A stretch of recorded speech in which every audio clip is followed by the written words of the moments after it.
Hey, welcome back. This is The Walk. Jesus wants his followers to be known by how they love. He even says he wants his followers to love people who they find to be unlovable.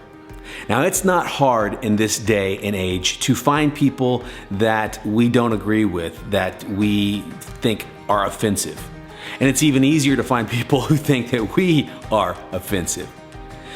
But it's a difficult thing to even try to get our minds around how in the world we would show people who offend us, who we can't get along with, to show them a generosity or a kindness that could be described as love.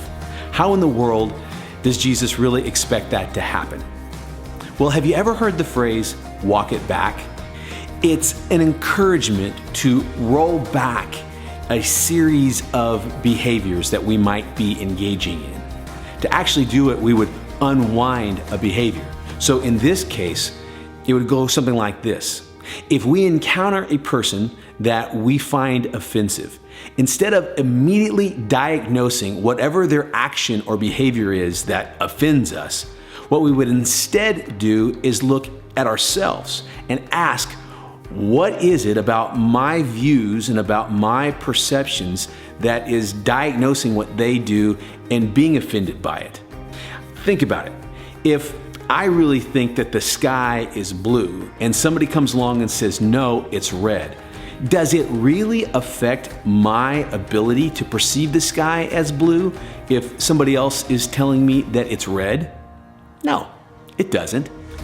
The truth is, as we live our lives, we begin to get conditioned to various things. And one of those things is that if somebody has a contradictory view of something to a view I hold, that somehow that means they are disrespecting me.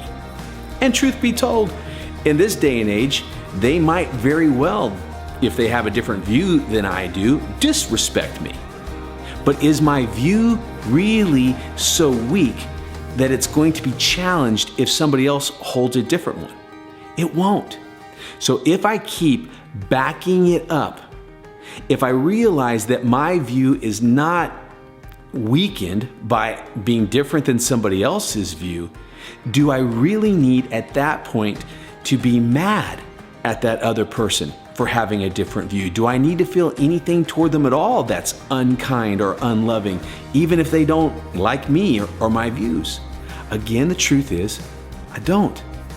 This is breaking a pattern that's been in place probably for a long time in my life or yours. But if you look at little kids, you see it is a pattern that we learn over the course of our lives. Because if you look at little kids playing in a park, you don't see this kind of disrespect, dislike thing. Little kids will meet each other for the first time and almost immediately start playing together. They don't stop and say, hey, what's your name and where are you from? They don't analyze how they're dressed or what color their skin is. They just immediately jump in and start playing. And sometimes that play, it requires them to kind of acquiesce. They have to sort of say sometimes, hey, it's not what I want to do, it's what do you want to do right now? Do you want to go up the swings? Do you want to ride the slide? And that generosity, and that really is the very beginning of love. Those little kids playing in the park, they haven't learned yet to disrespect. They haven't learned yet to be offended. They're still wide-eyed enough to be able to just have a great time being with each other. That's why Jesus said he wanted his followers to dial things back to that point where they're wide-eyed about life. In Matthew chapter 18, verse 2, it says, and this is Jesus speaking, I'm telling you once and for all, that unless you return to square one and start over like children, you're not even going to get a look at the kingdom of heaven.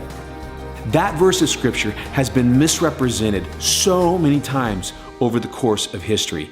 It does not mean that Jesus wants his followers to sort of dumb things down in order to be a part of his movement. That verse means what he wants his followers to do is to strip back all of the anguish, all of the hurt, all of the brokenness that they're carrying around that influences them to be angry and offended by other people.